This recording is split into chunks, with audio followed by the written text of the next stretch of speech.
আসসালামু আলাইকুম। পঞ্চম শ্রেণীর শিক্ষার্থীবৃন্দ, তোমাদেরকে এই ক্লাসে স্বাগত জানাচ্ছি। আজ আমরা বিজ্ঞান বিষয়ের অধ্যায় 11 আবহাওয়া ও জলবায়ু এই অধ্যায় থেকে আমরা গুরুত্বপূর্ণ কিছু বহু নির্বাচনী প্রশ্নের উত্তর শিখব। অধ্যায় 11 আবহাওয়া ও জলবায়ু। এই অধ্যায় থেকে যে বিষয়গুলোর উপর আমরা বহু নির্বাচনী প্রশ্নের উত্তর শিখব সেগুলো হলো: 1. আবহাওয়া ও জলবায়ুর সম্পর্ক। 2. বায়ুচাপ ও বায়ুপ্রবাহ। 3. আবহাওয়া ও জলবায়ুর উপাদান। 4. বিরূপ আবহাওয়া। এই বিষয়গুলো থেকে প্রশ্ন উত্তর জানার আগে আমরা এই অধ্যায়টি সম্পর্কে সংক্ষেপে জানব। কোনো স্থানের অল্প সময়ের তাপমাত্রা, বায়ুপ্রবাহ, বৃষ্টিপাত, বায়ুচাপ, জলীয় বাষ্প ইত্যাদি উপকরণের সামগ্রিক অবস্থা হলো আবহাওয়া। বহু বছরের একই উপকরণগুলোর সামগ্রিক অবস্থা হলো জলবায়ু।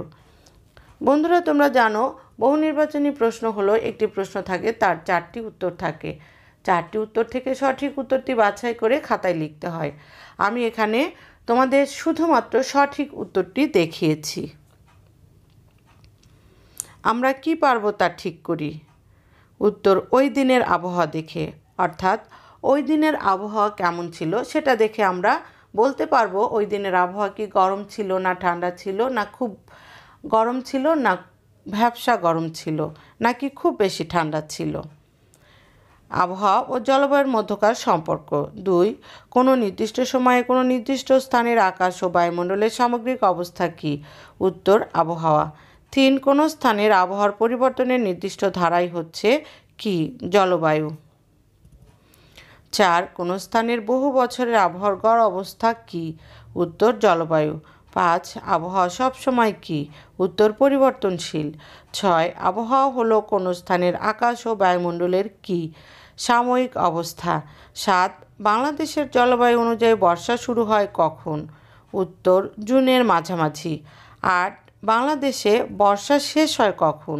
উত্তর: আগস্ট মাসে। 9. বর্ষায় বৃষ্টির শুরুর সময় পরিবর্তিত হয় কখন? প্রতি বছরই। 10. বায়ু তার ওজনের কারণে ভূপৃষ্ঠের উপর যে চাপ প্রয়োগ করে তা কী? উত্তর: বায়ুচাপ। 11. বায়ু প্রবাহিত হয় কিভাবে? উচ্চচাপ অঞ্চল থেকে নিম্নচাপ অঞ্চলে। 12. স্থলভাগ জলভাগ থেকে উষ্ণ থাকে কখন? উত্তর: দিনে। 13. স্থলভাগ সমুদ্রের তুলনায় ঠান্ডা থাকে কখন? উত্তর: রাতে। 14. রাতে স্থলভাগের সৃষ্টি হয় কি? উত্তর: বায়ুর উচ্চচাপ। 15. রাতে সমুদ্রে সৃষ্টি হয় কি? উত্তর: বায়ুর নিম্নচাপ। 16. বাংলাদেশে বর্ষাকালে প্রবাহিত হয় কি?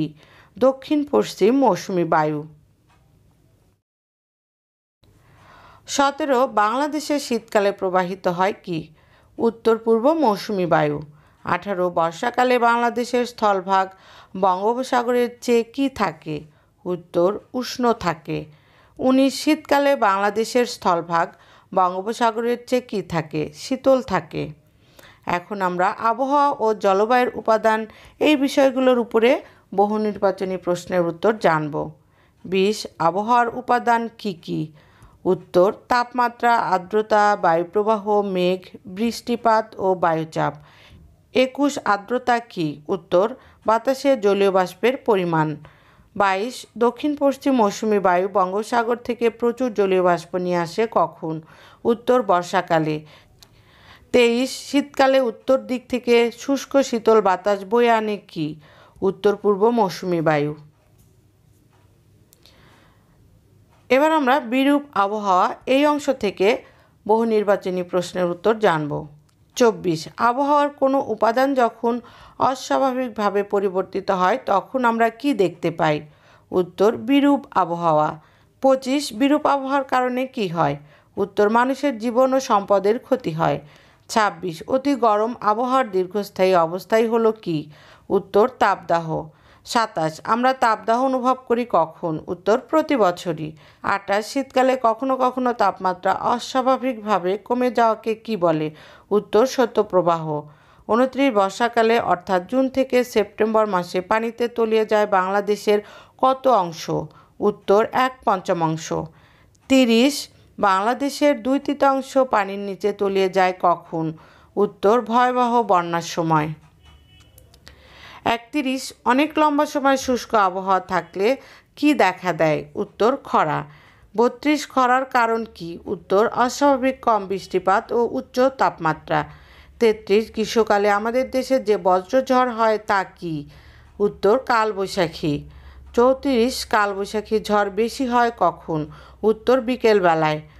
35 সরু টানেল আকৃতির ঘূর্ণায়মান শক্তিশালী বায়ুপ্রবাহ কি? উত্তর টর্নেডো।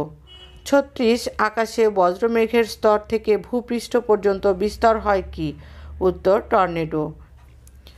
37 টর্নেডো আকারে সাধারণত কত হয়? উত্তর 1 কিলোমিটারের কম হয়। 38 বড় বড় স্থাপনা ভেঙে ফেলতে পারে কি? উত্তর শক্তিশালী টর্নেডো। 39 নিম্নচাপের ফলে সৃষ্ট ঘূর্ণায়মান সামুদ্রিক বজ্রঝড়কে কি বলে? উত্তর ঘূর্ণিঝড়।